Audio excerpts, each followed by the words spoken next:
Welcome, everybody. We are here for a regular meeting of council, and for following this meeting, we'll be taking a very short break as we reset the camera, and then we'll be going into a special committee of the whole to finish a bit of work that we started over the weekend on the strategic planning pieces. So with that, I'm going to start the meeting, and we do that by acknowledging that we're holding this meeting on the traditional territories of the Coast and Strait Salish peoples, known specifically the Lekwungen-speaking people known today as the Esquimalt and Songhees First Nations, and that their connections to these lands continue to this day.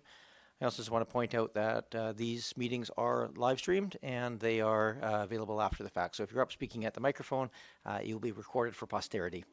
We'll kick this off. I don't have any specific remarks to get into this morning. I do have some under other verbal reports, but nothing to cover here.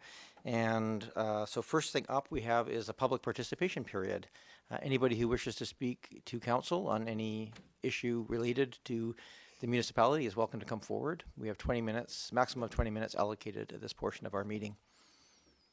Anybody wish to come forward? Please come forward. And you have a total of 3 minutes to speak.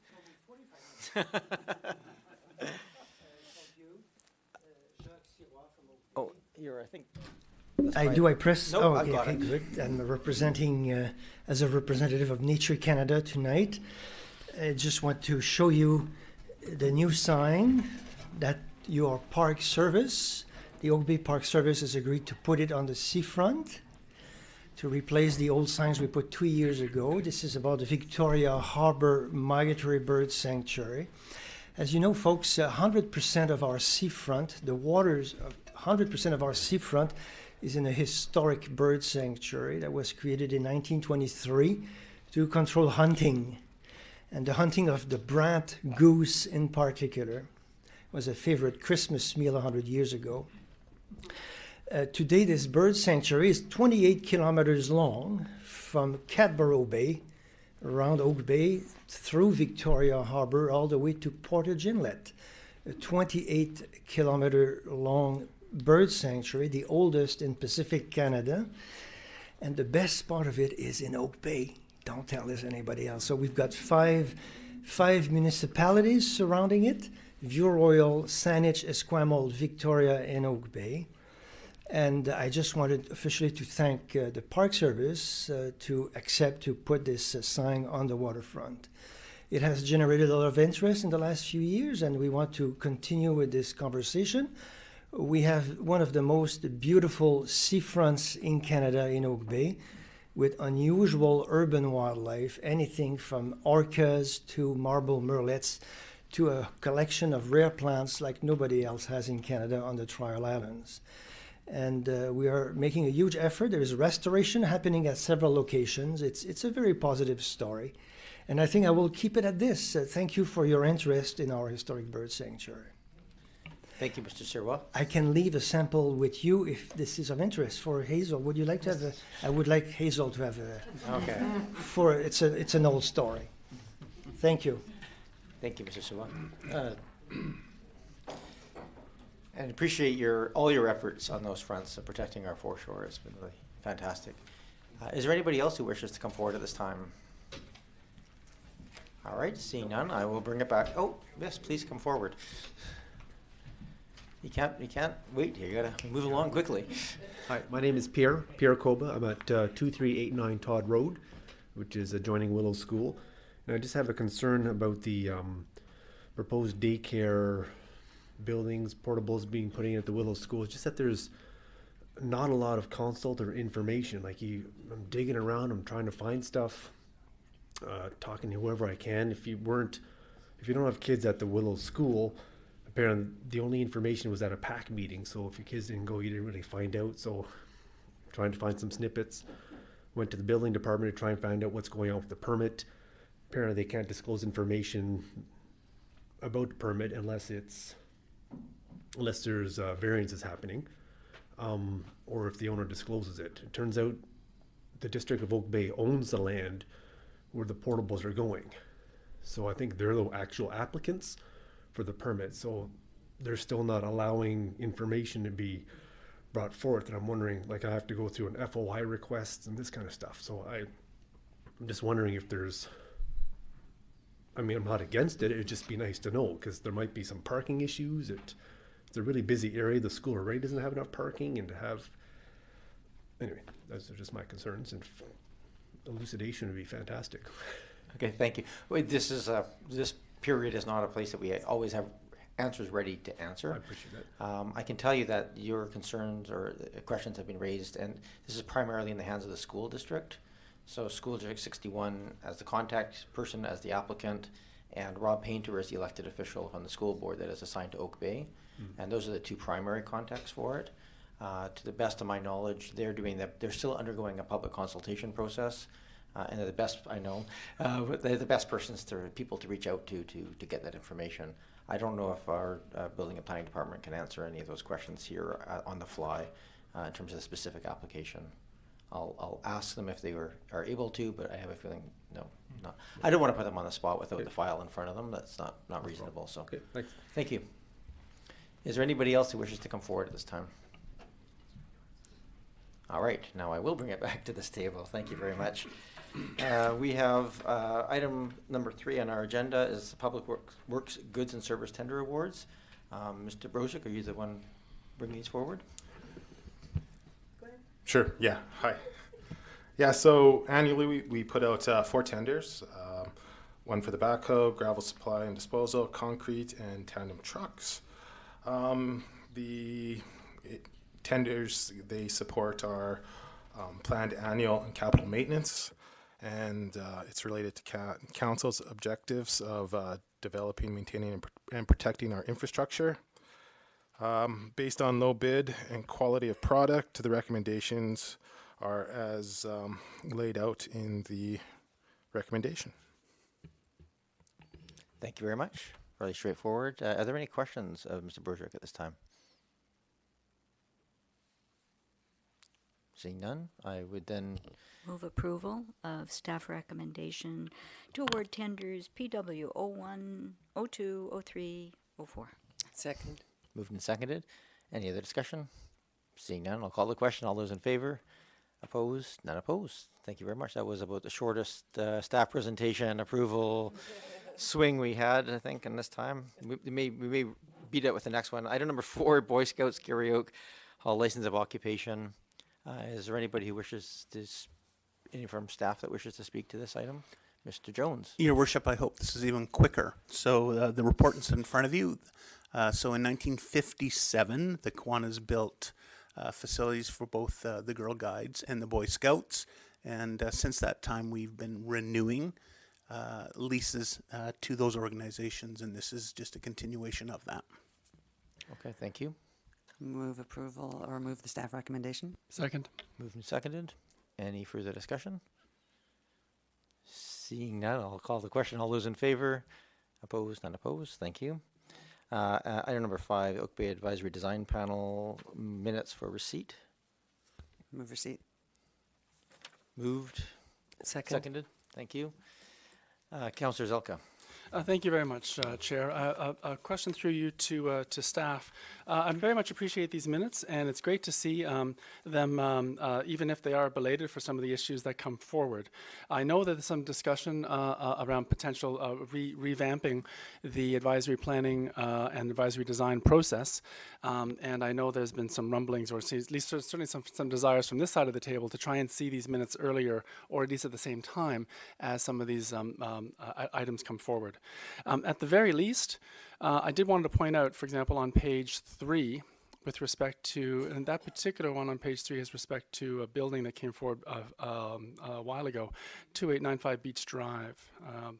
It gives an example of the advisory design panel assessment checklist. So until we have a chance to revamp things, it would be very, very helpful if the staff report could provide the checklist information, preferably with the mover and seconder and how many opposed and those sorts of things. That would be really delightful to get that information as part of the staff report. And I see that there's an example of it right here. Thank you very much. Thank you, Councillor Zelka. We have a motion on the table to receive.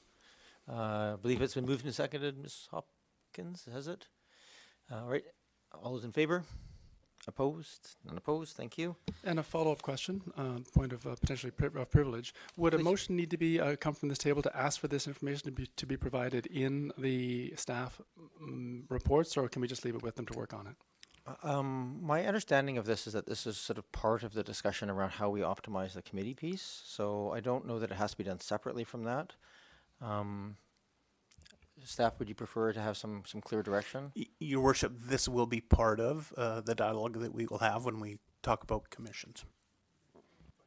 Okay, and thank you. Thank you for raising that. We have item number 6, new business and verbal reports. New business. Not seeing any. I have a couple of items, and I'll just take it at the discretion of council. One is just a notice of motion. One is possibly a motion because it's not terribly descriptive. So the notice of motion is just, I'm going to bring back a motion at an upcoming meeting just to direct staff to see if we can move our the housing needs portion of our strategic plan forward so they can start that work in the short term as opposed to waiting until the budget is passed or more formal approval is done. And they'll come back with some, that would then come back with some more, some impacts on what that would look like. But that'll be there'll be a motion at that time to direct staff. What I was also looking at doing, I was going to do it as a notice of motion, but I think it might suit just doing it as a motion, which is just to request staff bring back options to optimize this dual process of infill pieces with the secondary suites process and the infill housing so we can complete them both this term. And the reason I was looking at doing this is I think there's a little lack of clarity still in some of the conversation about how we're fitting these two together. And I think without staff input on how that might work, we might end up with a situation where one gets done and one doesn't. We might be duplicating things like our public consultation process. And I look at this as a way we can I wrote it down here so I could read it, but no, I can't read my writing. There's obviously there's staff time impacts, there's costs for the both processes, there's public input, and we also really want to make sure it gets done on time. So I don't want to prescribe what that looks like, but I thought if we direct staff now, we could just get a report back to the next council meeting or maybe the one after that. That sort of says, here's what that process might look like, here are the options, here's the impacts. And we can do that. Is that? So is that a motion that you're making? Yeah, the motion would be to request staff bring back options on how to optimize those two processes. Okay, I'll second that motion. And I don't want to do this. If there's any concerns at all, I'm happy to do this as notice of motion and bring it back because I don't like. I mean, we should have a process here of doing notice of motions, but this is really to bring back information, not to establish a policy. So. Is there a second? Is discussion now? Yeah, I guess I need a second. You seconded? Okay. For discussion? Yeah, for discussion. Just a question. I'm fine with the coming back a report. So that's not going to commit us. It gives us an opportunity to look at the information and make a decision about whether to proceed and sort of co-join the two projects or keep them separate. It'll also give us information about what the current status of that contract with the secondary suites, but it's going to give us information to make a more informed decision to move forward. Okay, I'll be fine with that. Councillor Zelka and Councillor Patterson. Thank you so much, Chair. I very much appreciate this motion coming forward. It does feel a little more showing respect to the process in particular to make sure that nothing bumps along. I mean, sometimes motions that come from council, I'm sure staff wonder how the heck are they going to fulfill certain these things when potentially there may be conflicts. So, I think most people here know my position on some of the things that have gone forward in the past, but finding a way that we could smooth out the two deliverables, what appear to be two deliverables that have a remarkably similar delivery date, and knowing that we want to have really good public consultation and not confuse the Oak Bay citizens in terms of what we're trying to do here. So I appreciate the motion. I will be voting in favor. Thank you. Councillor Patterson. Yes, thank you, Mayor, and thank you for bringing forward the motion. I think that it does bring more clarity to the issue, which is good. And based on that, just to clarify the intent, will it also include the business plan dynamics of it, i.e. cost expectations? Mr. Jones, you had a... Your Worship, we're happy to bring something back to council with this. We will look at how that fits into the work plan, and it may cause us to adjust things. And I think that's important considerations for council. But if that's an initiative that you want us to advance, then we can come back to you with how we might do that. So I think the intention here, just to be perfectly clear, is not to direct any changes, right? We're just specifically, and my answer would be I hope yes. That's just to ask the staff to do that, because obviously we have a contract in place for the secondary suite study that's underway right now. We want to make sure that we're maximizing the value for that, and I don't want to interrupt that in some way that broaches that. This is so that factor should play into some of the options that come back to this table. Councillor Green. Yes, thank you, Mayor, and thank you for the motion. I also will support it. I think it brings some certainty to the issue. That I have had some questions about how are we going to balance and juggle these priorities, and particularly when it comes to secondary suites and other housing issues. So I think this will bring not only the clarity but the certainty, which we have talked about, that it's important for the community and for staff and for council. Thank you. Anything else? All good? All right, I'll call the question. All those in favor? Opposed? Not opposed? Are we good? Thank you. Any other new business? Oh, Councillor Patterson? Just a couple of things. Capital Regional District, I did attend the CREST meeting of the board, and had a request from them, which I have accepted, to be part of their finance committees. So it is a rather high-cost item for us, the whole emergency communications system.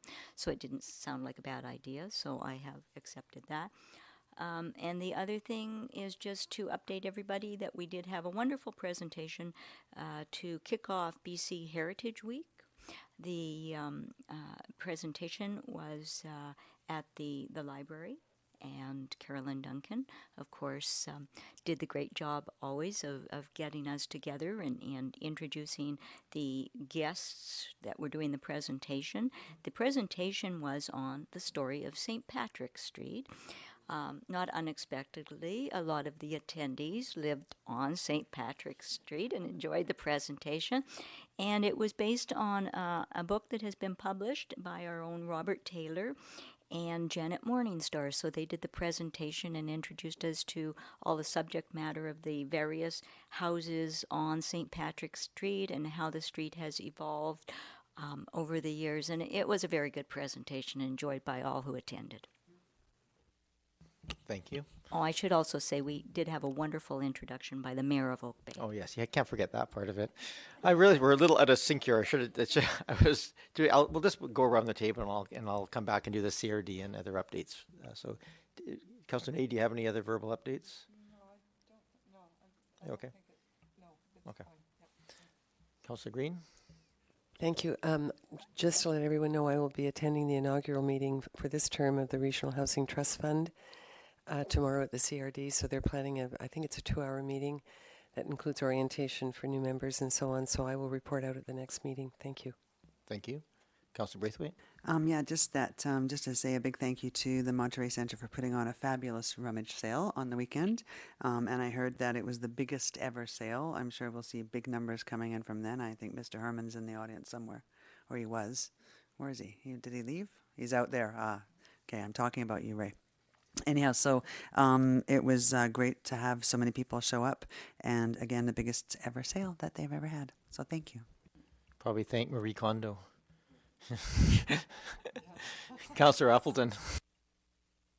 Okay, thank you. I'll Councillor Zelka. Don't forget me. Thank you. Sorry, yes, I started this way and went around. Sorry, my apologies. So I wanted to report out, if I may, on the CRD Water Commission. There was one of the, largest number of deputations and presentations made at the last meeting. All of them related to the potential, I guess they're calling it a highway bypass potentially through the Souk Lakes nature area right beside our water supply, or the potential for that. And of course, everyone spoke against it. And I'm happy to report out that the Water Commission passed a motion asking, since we're a creature of the CRD, we asked the CRD board chair to please write a note asking the province not to do that. Thank you. Thank you very much. My CRD update is has a few things in it. One, just be aware the CRD did complete their strategic planning process. So there are 4 sort of pillars. Is the primary detail is pillar 1, community well-being, which includes transportation and housing. 2, climate actions and environmental stewardship. 3, First Nations reconciliation, and the 4th, advocacy, governance, and accountability. So that was completed. Also just point out that one of the first under the housing funding that came through, Millstream Ridge Housing Project, opened in Langford. So that just happened in the last week or two. We have this, CRD also received 3 awards for financial reporting excellence. So that just kudos to them. They have done a very good job of taking very complicated financials and trying to make it understandable. At that meeting, we had more delegations than the Water Board did amazingly, all speaking to the climate emergency motion. That was passed with the goal of zero emissions, zero carbon output by 2030, unanimously, although there was, when I got into the details of what carbon neutrality actually meant, it started going down a bit of a rabbit hole, so we kind of never did get complete agreement on what that actually meant. There was also, the CRD declined to participate in the Island Social Procurement Initiative for now. We also agreed to, CRD agreed to fund 1 year, sort of a special program to help kickstart a youth for the Coalition to End Homelessness. So that went through. I also just want to point out that I sit as chair of the Royal McPherson Theatre Society Advisory Committee, which is an advisory committee to the Governance and Finance Committee of the CRD. We met today to start working on looking at financing options for and changes to the bylaw back to the board with the very appreciated input from the RMTS staff and board. The other things just want to update on, I had my orientation on my very first regional Transit Authority, Greater Victoria Regional Transit Authority board meeting today, where the budget was passed. It has an impact on an average house in the region of about $4 increase per year for that. So it's about a 3% increase. On that'll show up as a line item on our taxes, separate from our taxes, and the also has some positive effect in that supporting the student bus passes through the summer semesters as well. It's previously just been in the regular semesters, so allowing that to carry forward.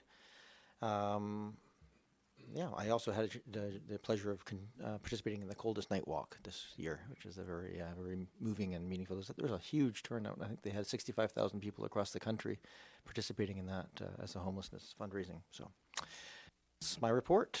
Moving on, item number 7, and the final item on this agenda, which is DVP 00023.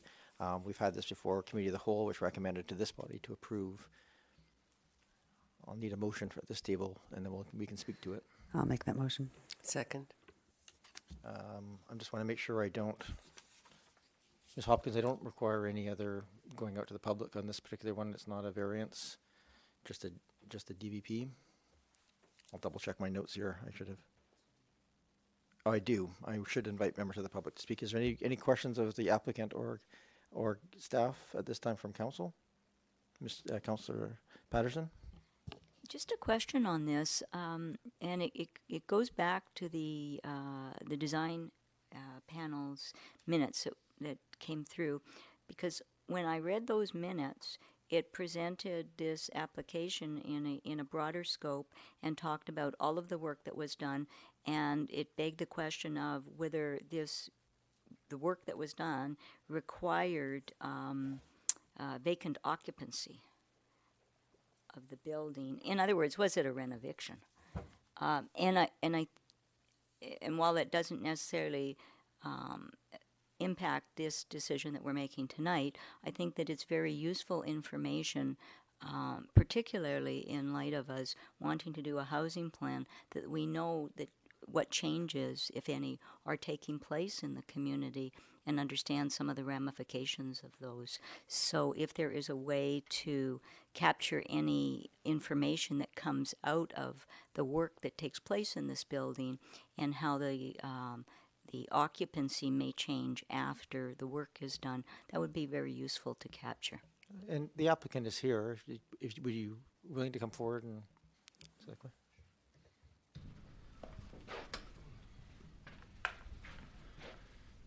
Welcome. No, come up to this microphone. Thank you. There we go.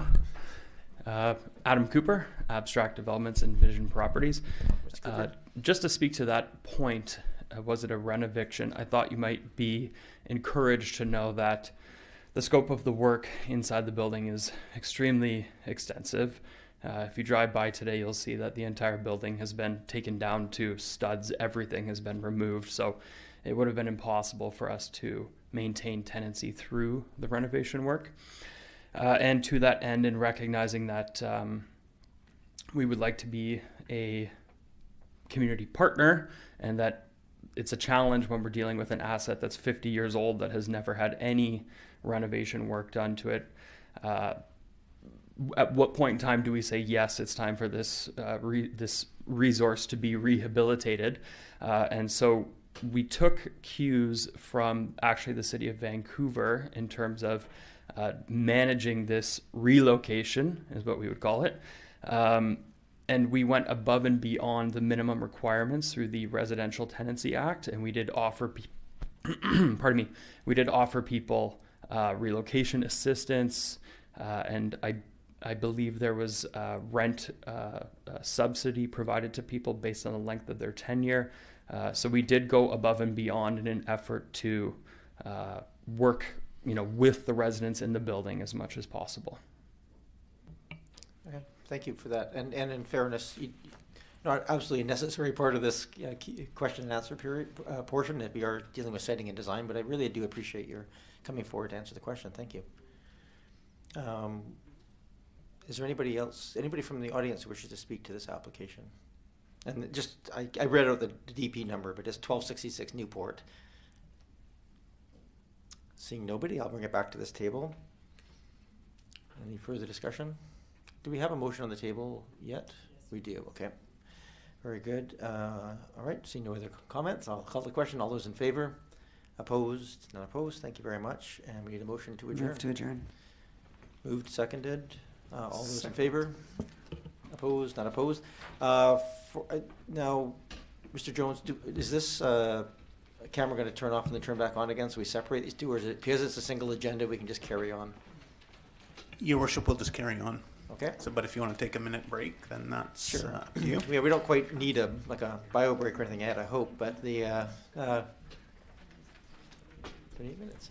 So we'll just let people leave if they wish to at this time, and then we'll kick off our next session here. So thank you very much for coming tonight.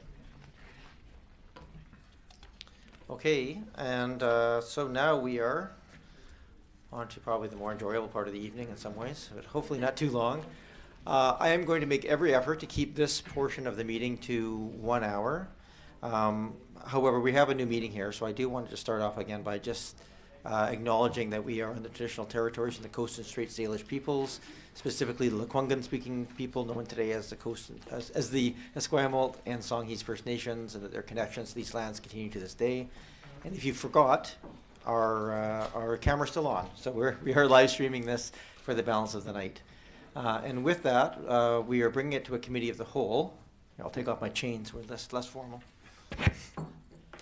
And we can, we're really here to, it's somewhat of a continuation of our strategic planning process on Saturday.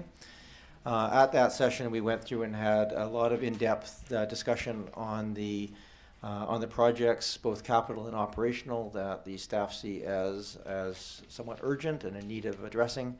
And now we're here again today to make sure that if there's any ideas from the council, that we are capturing those, and whether or not they leave a pretty broad spectrum here.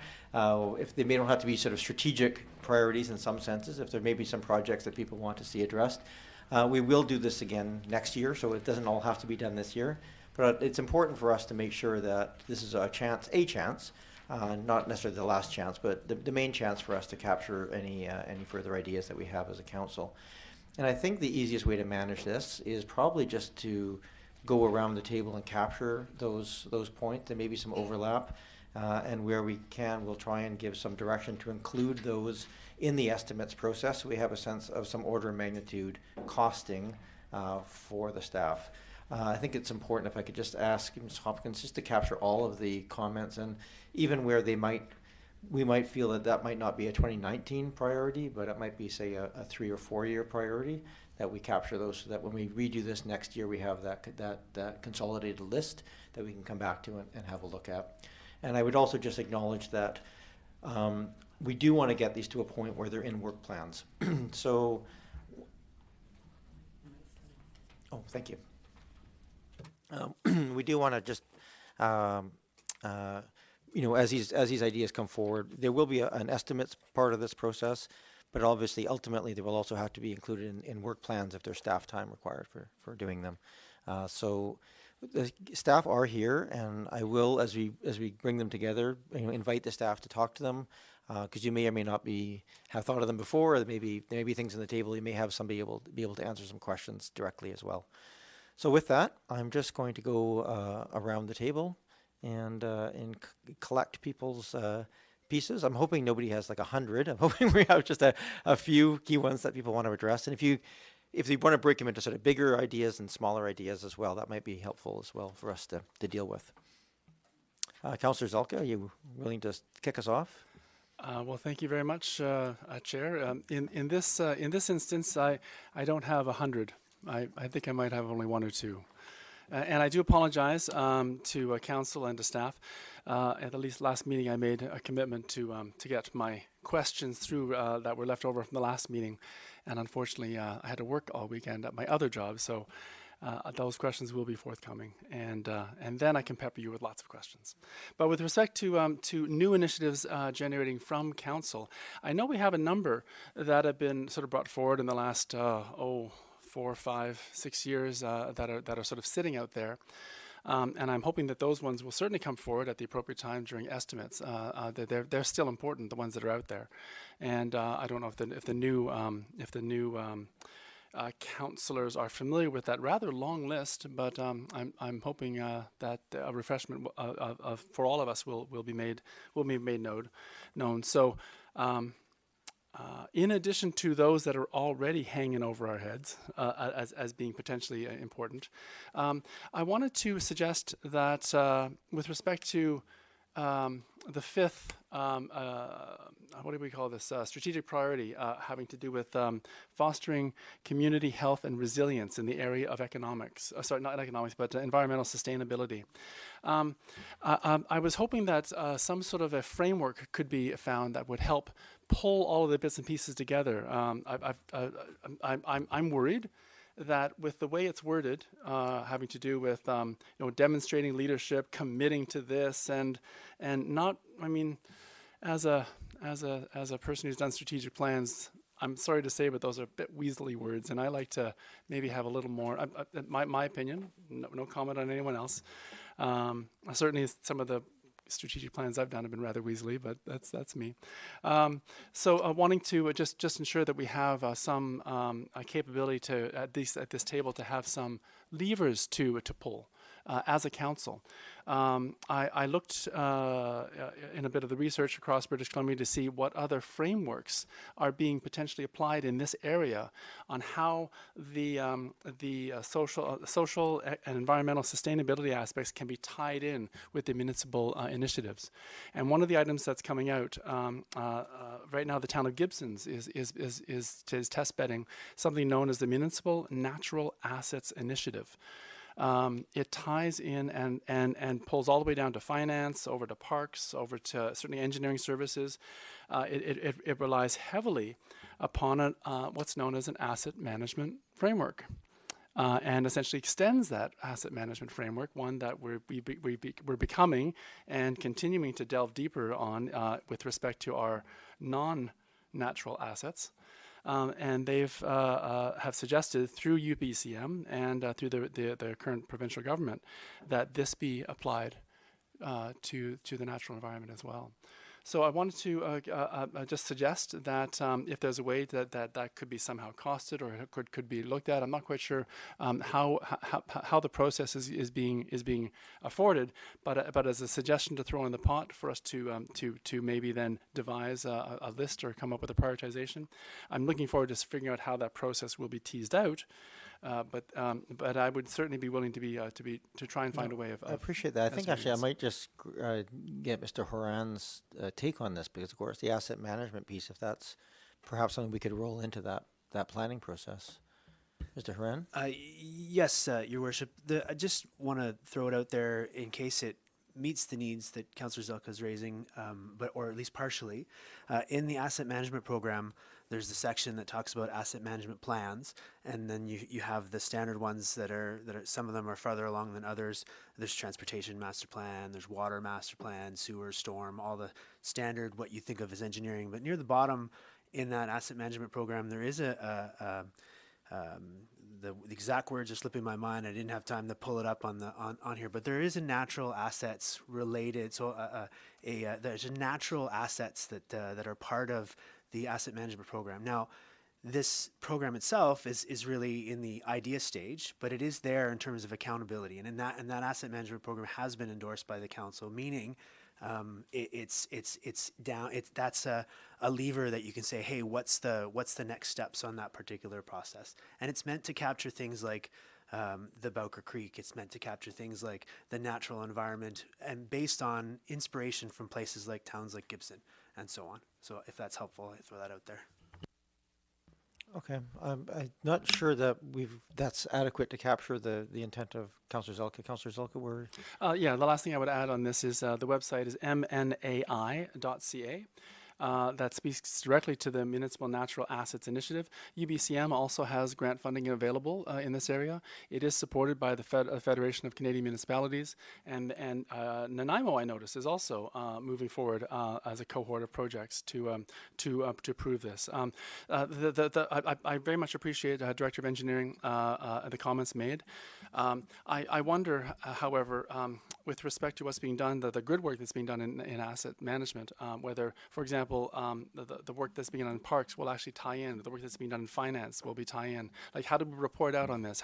Where would the whole analytics come from in terms of showing how well we're doing in the area of demonstrating leadership and committing to economic stuff? And that's what I liked about this particular framework for us to consider.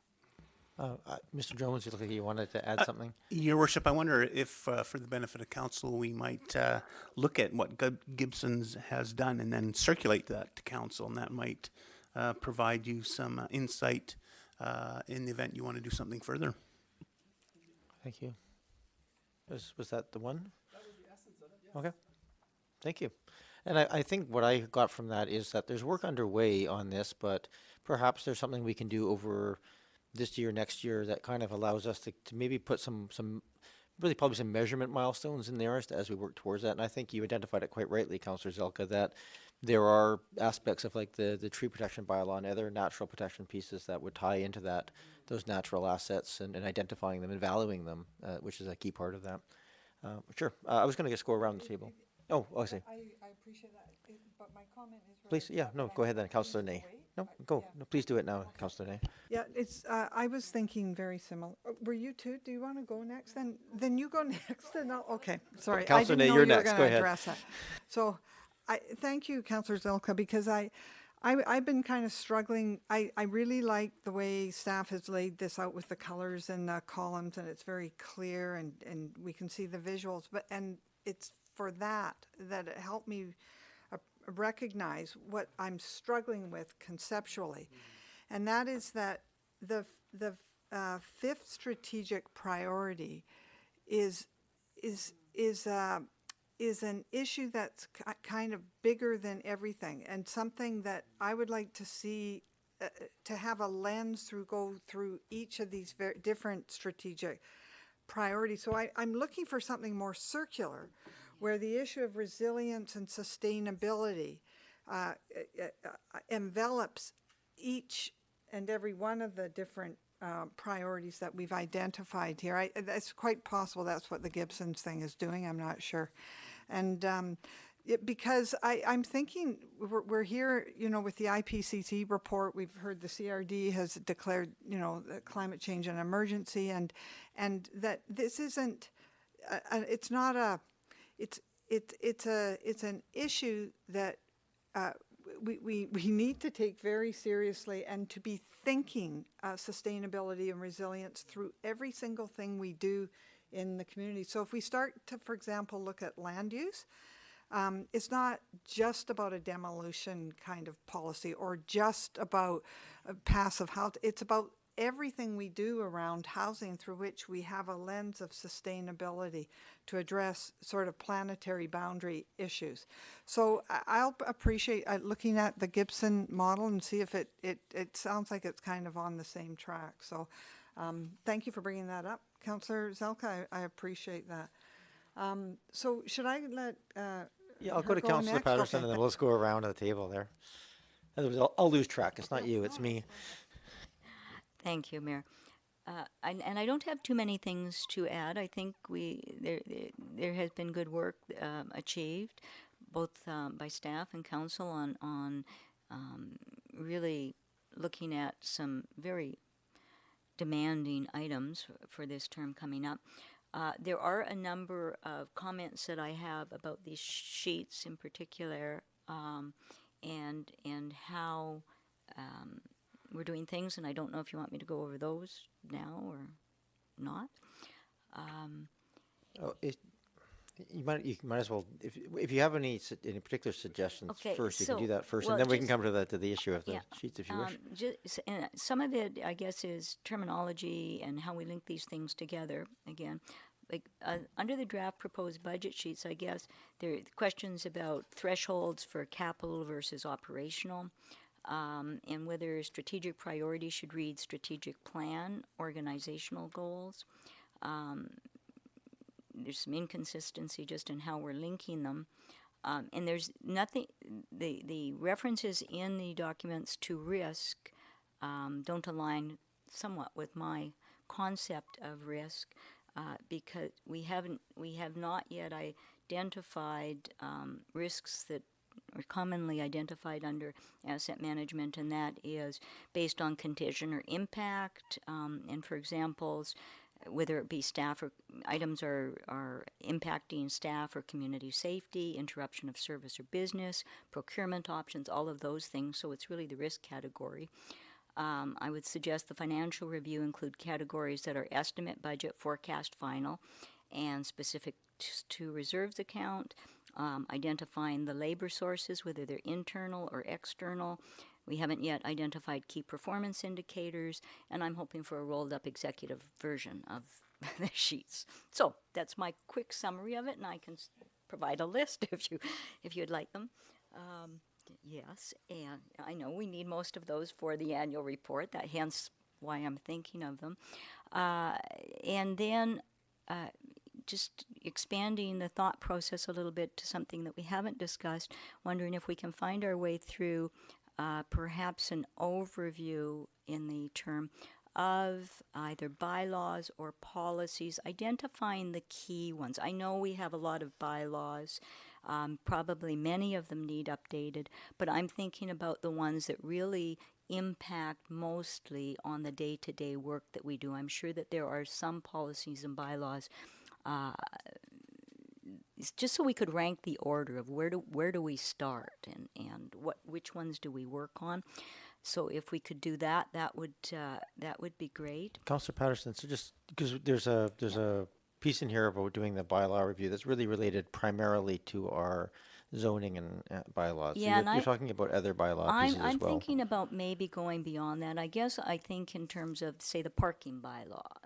Every time applications come up, we hear, oh, our parking bylaw is outdated, and so things come up and we hear they're outdated and it hinders our planning. So I'm wondering if we could somehow over the next 4 years kind of identify a ranking of policies or bylaws just to sort of get a plan together of how they might be approached and linked and so that we really prioritize them.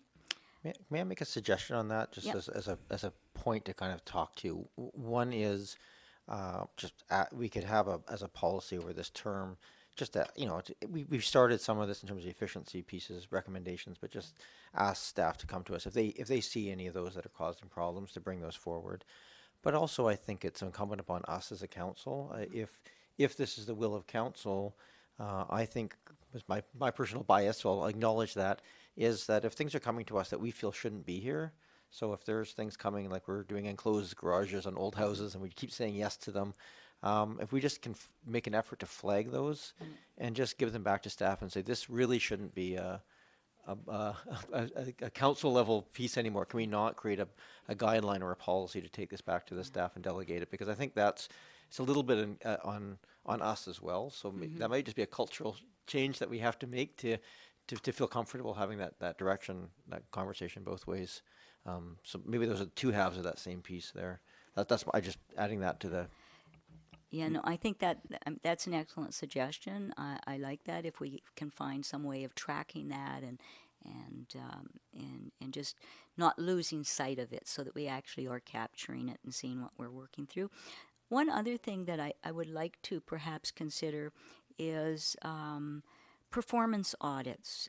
Many municipalities across Canada, in fact, and certainly many of them across BC, are working with the Auditor General for local government, who does performance audits. And I know that, our resources are somewhat limited, but it would be really good if we could look at what is on offer annually, see if there is anything that might align with our goals and objectives, because it would give us an extra external lens just to look at what we're doing, come forward with recommendations. I've read some of the reports they've done for other communities, and they were really good. And I noticed that in the 4-year stream that's coming up, a lot of them are about audits on asset management and on sustainability. And so if there is some way that we could also perhaps look at those and maybe think of actually considering undertaking one in Oak Bay and just getting started. Thank you. Okay, thank you very much. Mr. Jones? Your Worship, I just want to say one thing that I think your staff is completely in agreement with is we really need to look at how we provide parking management services in the district. And it takes an incredible amount of staff time, our current model of enforcement, and that is something that is high on our agenda. It's not listed on your agenda, but that is something that we are very keen to do. Okay, thank you. And I just, to your point, that's been captured for the performance audit, I know I've had a number of conversations with Ms. Varela on the idea of looking at just ways and means that we can kind of create that feedback loop on performance and whether that's external or internal. There's a bunch of models for that from a director perspective of how you capture those operational information at a high level. So I appreciate you raising that. I'm not sure how we or when we'd fit that would definitely not be this year, but if we could have, maybe that could be a strategic plan target to include that in the next 4 years, to have some sort of look at that either internal, external, but an audit of performance. Thank you. Councillor Ney? No, I'm fine with what, I guess one of the things I'd just like to, I had sort of a list here, but I think what I'd like to do is see the new way we sort of lay this out, because my list goes very long once we start identifying what goes under resilience, sustainability. It's kind of a very long list, and I think it's worth just waiting to see the model we're going to work with. So I'm fine with what I've put forward so far. Okay, thank you. Councillor Green? I feel like I did the old-fashioned thing and I took the papers and categorized my list. So I'm happy to say, though, that over half of the things that I was concerned about coming into this process were already covered by staff. And so thank you very much. I appreciate that. And I just have a few. Is that okay? Yeah. Of course it is. Okay, there's Yes. one. So under strategic priorities 3 and 4, and for the for the sake of the audience, 3 is provide service excellence, 4 is to enhance and promote quality of life and sense of place. I am hoping that we can develop a neighborhood consultation model for developers and development. And I think I've mentioned this, I think, in chats with Ms. Jensen and possibly with Mr. Anderson as well. So I would like us to really think about this seriously, because I think we don't really have an approach to neighborhood consultation, and it is a big priority, I think, for the community as well. I also think it would help us. And the other one under that is to develop timely communications planning and upgrading of our website, which we've talked about briefly, and the use of social media tools, including print media. So I would like to see that as part of an overall communications plan. And again, I realize this won't happen overnight, but I think we need to be thinking about how we communicate with whom and when. The next one, annual neighborhood meetings. Everyone knows this has been a pet project of mine. That falls under 3, which is provide service excellence. It also has to do, it is about community engagement, and I'm hoping that we'll be able this year to conduct annual neighborhood meetings in each of the 3 areas of Oak Bay, North, Central, and South. I know that I talked about council liaisons for each of those areas. I don't think we've had a chance to discuss that further, but I have talked to the mayor briefly about that. So in the absence of that model, I think annual neighborhood meetings, I've experienced them in another community. They were very successful. So it would be 1 a year, and it would be council members meeting with neighborhoods from these 3 areas. So that's one. Another is, and this falls under number 5, which is natural environment. Climate change is to use a small mayor's task force of volunteers to develop and recommend to council an environmental lens through which land use development issues are assessed for environmental impacts, and to develop a checklist for environmental best practices. Now, some of this work may already be occurring, and I might not be aware of it, but this falls under number 5. It also would involve planning, number 1, but certainly that would have to be done in consultation with staff. But I think it's an important piece that we don't actually have at this point. And it goes back to Councillor Nay's point about a holistic approach to sustainability and environmental protection. I'm rushing here. I'm hurrying. Don't rush. It's fine. It's all good. Another one that falls under number 5 again, which is to demonstrate leadership in fostering community health and resilience, is the assignation or assigning a council liaison to the APC for better communication and consistency with other standing advisory bodies. And this may, through you, Mayor, to Mr. Jones, this may also fall under the review of committees and commissions, but I just wanted to get it out there. Thank you. A demolition waste management policy. This was touched on by, I think, a couple of council members, but this would fall under strategic priority 1, which is to ensure access to diverse housing options within the built environment, 2, achieve sustainable service delivery, and 5, again, it falls under climate change and the environment, and this would be to develop, I don't like the word mandatory, but I wasn't sure how to possibly require demolition waste management policy for all housing demolition and development in Oak Bay. So that was something I've talked about for a number of years. So I thought I would try and put it back on the list. And again, that's 1, 2, and 5.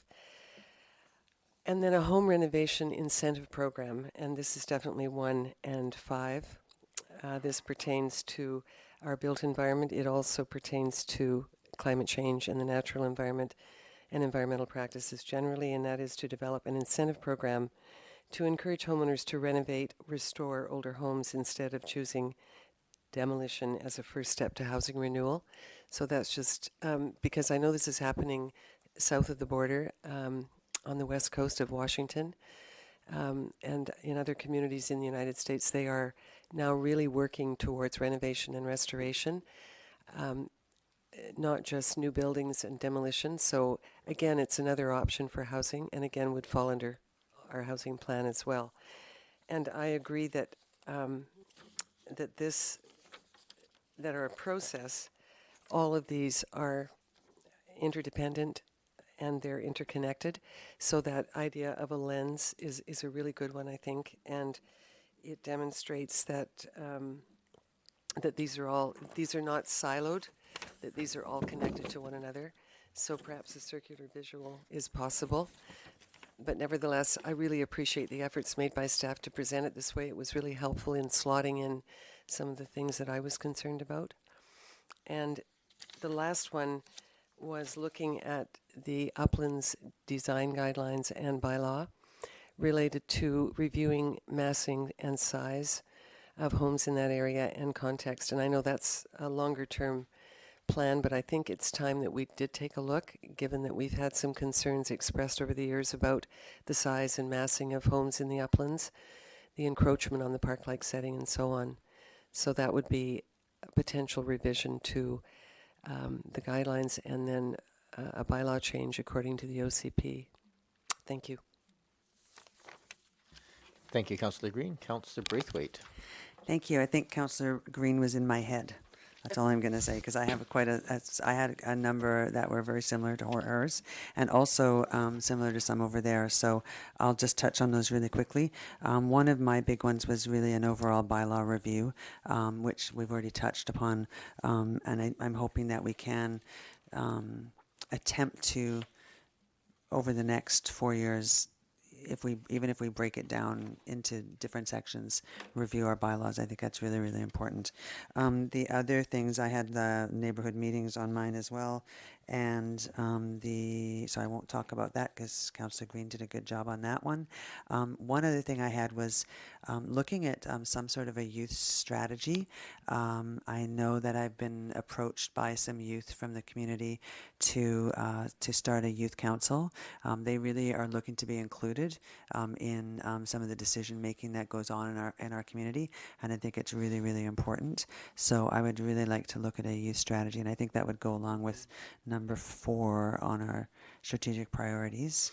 And I also would really like us, and I know this came up on Saturday, talking about facility management and how it's so important when we look around our different facilities, and it was important on the different facilities bringing things forward that needed to be happening within their buildings, whether it was police or fire or the rec center or the municipal hall. And so really looking at having someone who's a facility manager for the municipality. I think that, and correct me if I'm wrong, Mr. Herman, but we have a facility manager at the rec center who takes care of certain things, but just in the rec center. That's correct. Yeah.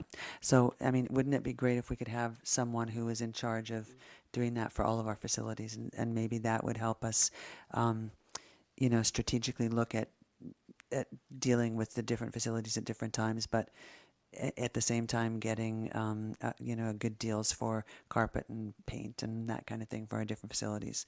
So I'd really like to look at that. And then also, one thing, I was looking at some of the strategic plans from other municipalities, and one thing that I saw on the City of Victoria strategic plan was that they had they had something called Create a Neighborhood Climate Champion, and what they were considering doing was taking a youth or an adult or an elder from each neighborhood to lead and inspire at the local level climate action within their area. And I was thinking we could perhaps work with the schools or the Monterey Center or something like that, and try and follow that lead and see if we could do something. And that would fall under strategic priority number 5, I think. So fostering community health and resilience, and climate change and energy. And then the last thing I have on my list is parking. So especially parking around the village, and I'm looking to the 2 houses that we own, and I know that we have a use for them right now, but I know that when they were purchased, that wasn't the initial use that we had in mind for those. And so I would really like to see us within our term come to some sort of a conclusion on how to utilize those properties and whether or not that falls into our parking plan around the village or not. That's it. Thank you, Councillor Braithwaite. I would expand that particular one a little bit. If there's the issue of parking, which has become a more and more of an issue, I think, around some of the parking lots like Monterey Center, but there's also the broader sort of part of that, which you sort of touched on, which is the two properties. And the two properties, I think, just as a courtesy to everybody, the people who are leasing and for our financials and everything else, should have a really good understanding of what our long-term plans for those properties are. I think it's been sort of pushed and pushed and pushed from different councils over time, and it would be nice for us to just agree as to what this council's vision is for those properties in the long term, because I think it's difficult for everybody, the people, the works that are renting or leasing it, for everybody if when we're sitting here uncertain or year to year kind of lease models. So, Councillor Appleton. Thank you, Worship. Two items for me, and I'll hope to keep it brief. And I just really want to express my appreciation to the other members of council, because everything that I've heard so far is I'm just in very broad agreement with. So no surprises, but definitely broad support from my part. The first of the two things that I'm interested in pursuing is integrating the complete streets framework and the complete streets policy into our operations. Right now we have a strategic document and an overview document that describes what we're going to do about complete streets. I'm pretty passionate about this specific item, and I feel like implementing some of these recommendations goes a long way to encouraging sustainability, in the sense that transportation is one of the things that we have the most influence over as far as what has an impact at sustainability on the ground level. So some of this, I believe, is going to be wrapped up in Mr. Haran's already presented information about transportation safety improvements. But seeing as how the Complete Streets framework does specifically define as one of the initial steps of implementation of Complete Streets is to provide for annual funding, I would like to see us provide annual funding specifically for that implementation piece in association with the ongoing public works engineering budgets associated with streets. So it is a bit of an extension, maybe not so much of a standalone item on its own, but a bit of an extension and a specific costing that deals with the implementation of the strategy.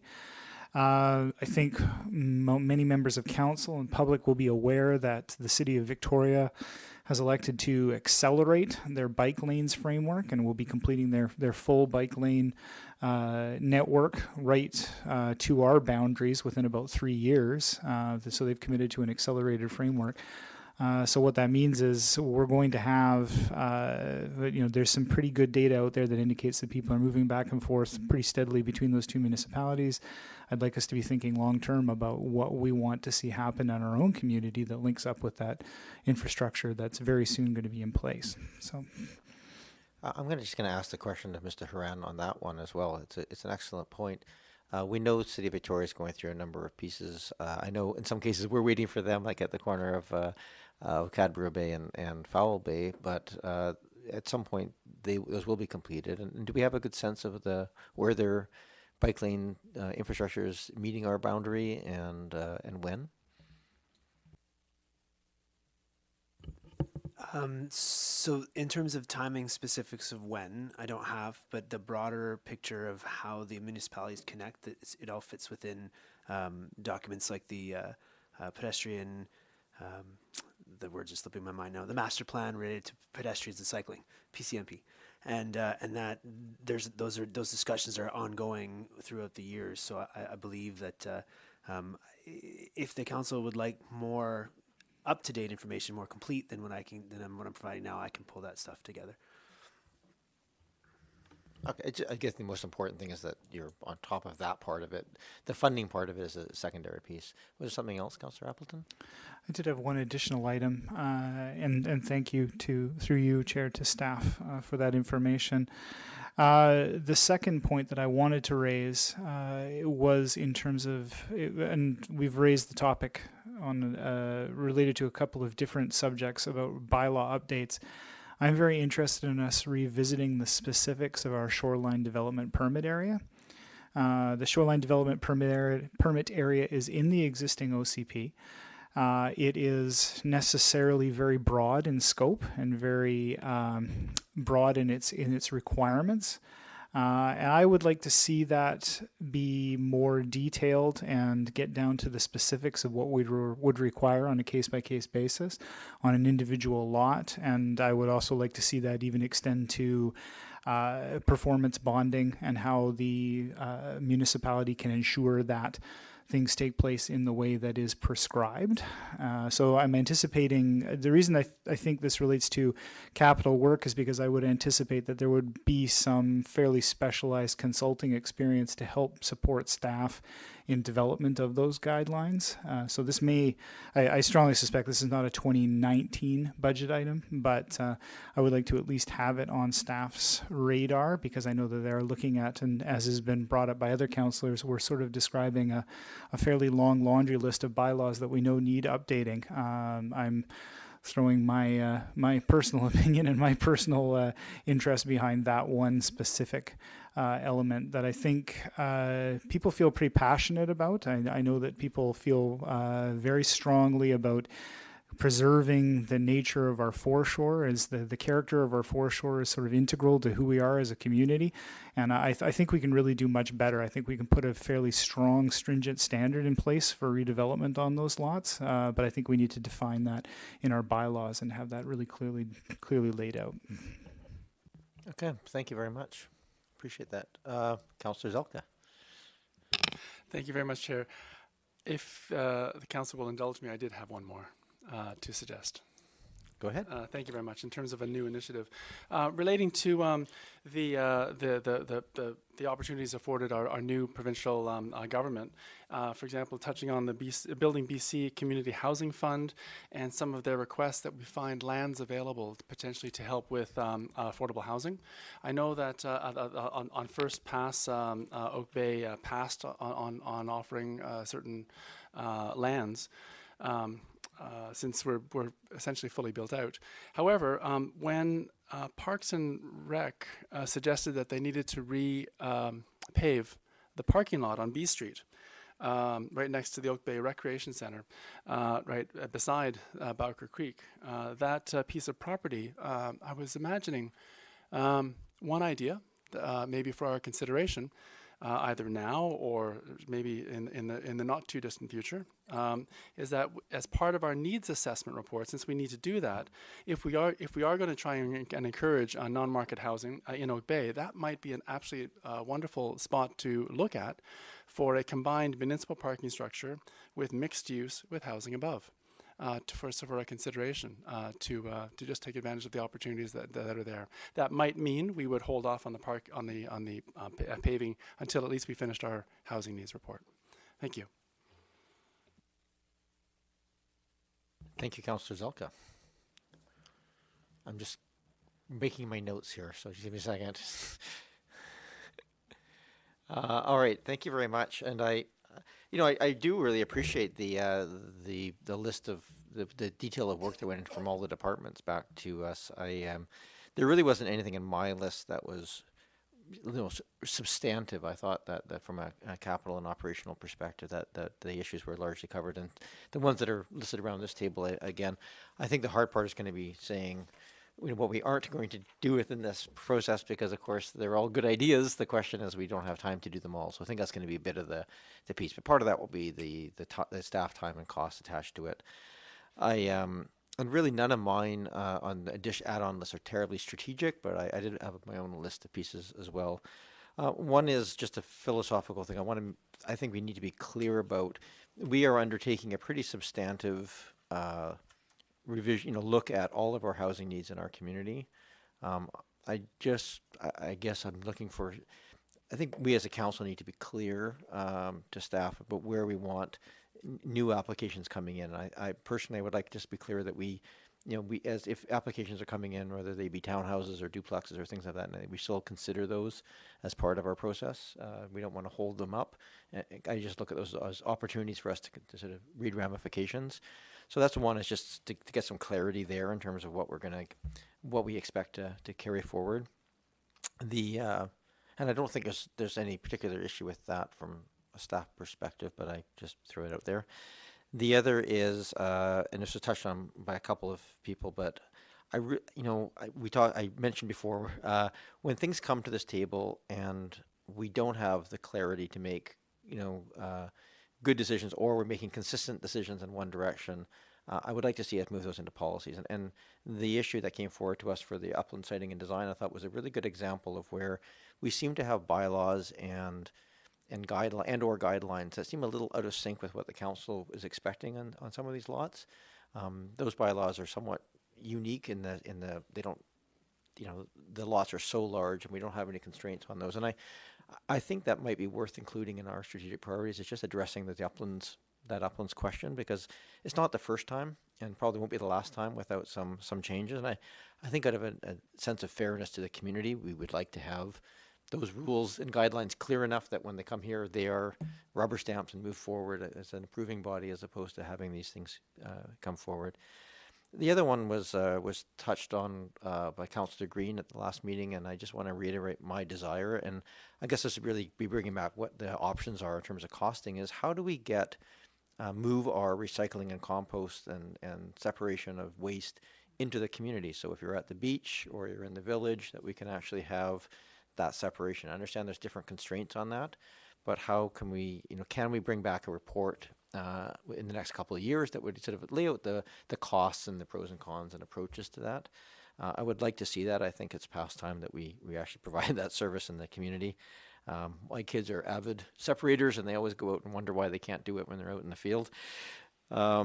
The other thing was just, we have the plan right now underway for Carnarvon, and it occurs to me as well, one of the other big parks that we really does cry out for some additional consideration of planning is Willows, for amenities there. Amenities that allow for storage lockers or additional services there, allows people to move up into the Estevan village and just sort of sees that area as a more vibrant space. So it's probably a bigger question than we can tackle this term, but if we're looking at things in the parks area, I think that's a pretty big one.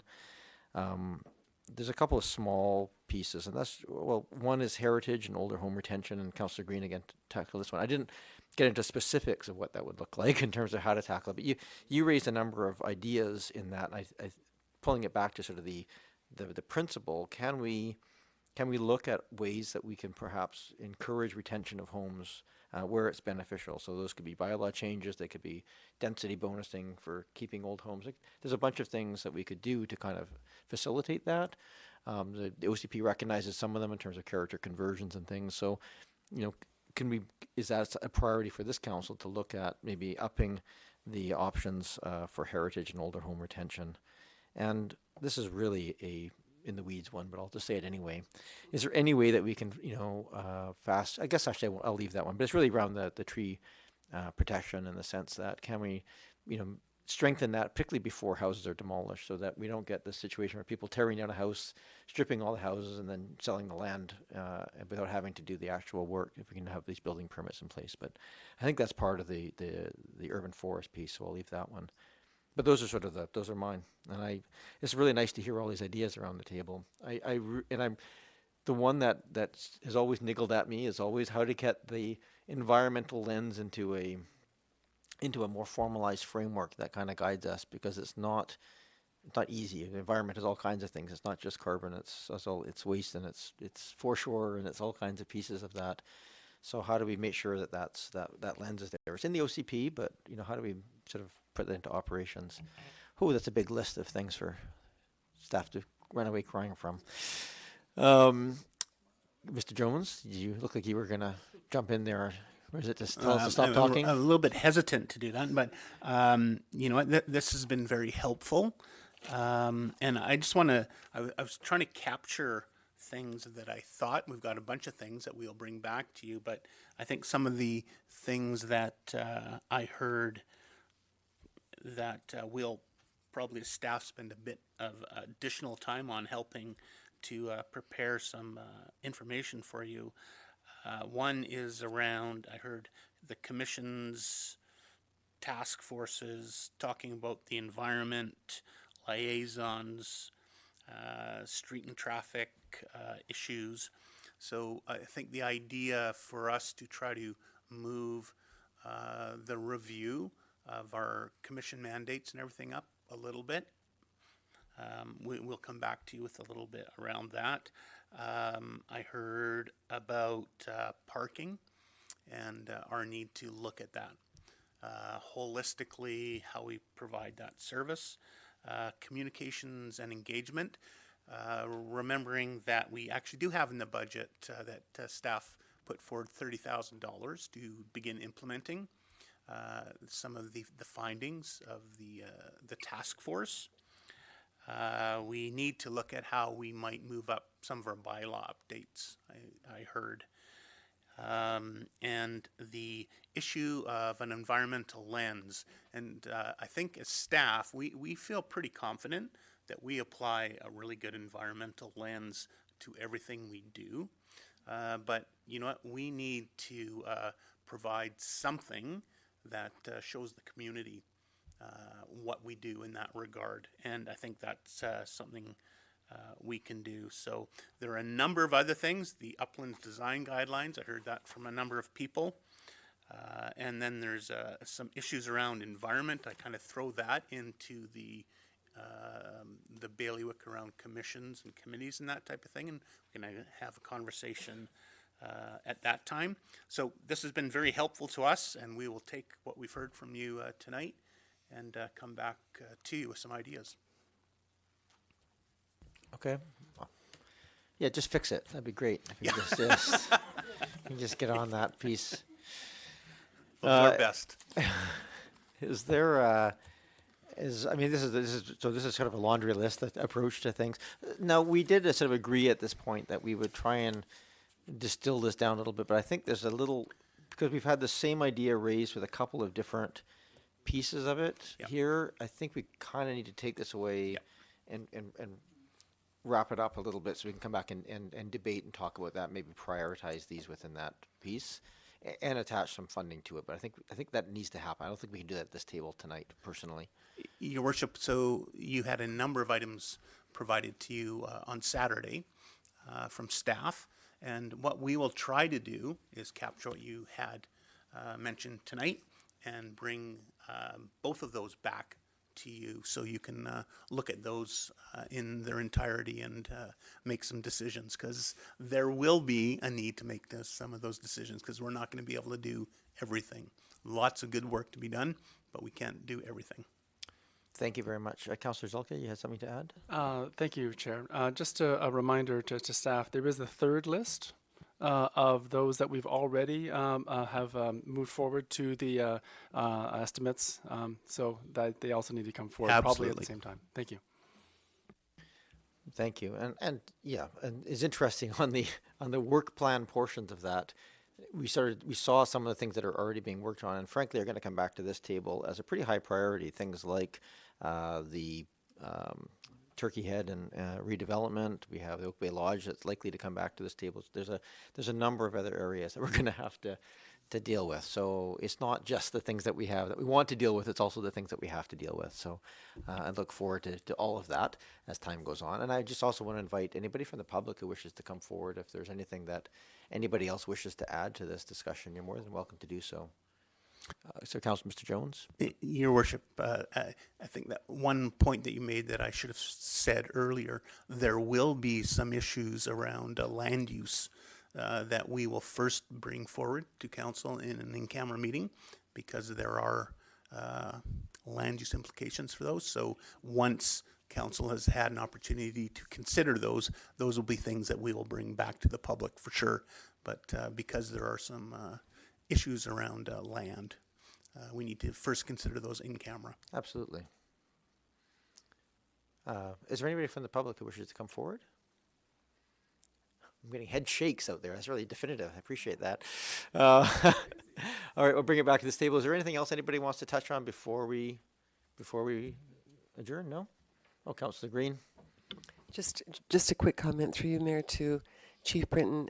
I know that you're aware of this more than I am, but the whole issue around traffic patterns and speeding at the moment is such a big one for the community. So that was one that I didn't include because I know it's part of a larger transportation, conversation. But the amount of speeding that's going on in the community at the moment it's really noticeable now, and I'm just not sure what we can do at this point directly. I know you're doing everything you can through enforcement, but it seems to be more and more obvious to me, and I'm not sure that maybe I'm out more now.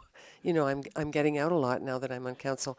It may be that, but it's also it's really noticeable, and I hear a lot of conversation about it from many residents. So I just wanted to say that is also on the radar. No pun intended. Thank you. Thank you. Yes, we're all out and about more nowadays. All right, I need a motion to adjourn.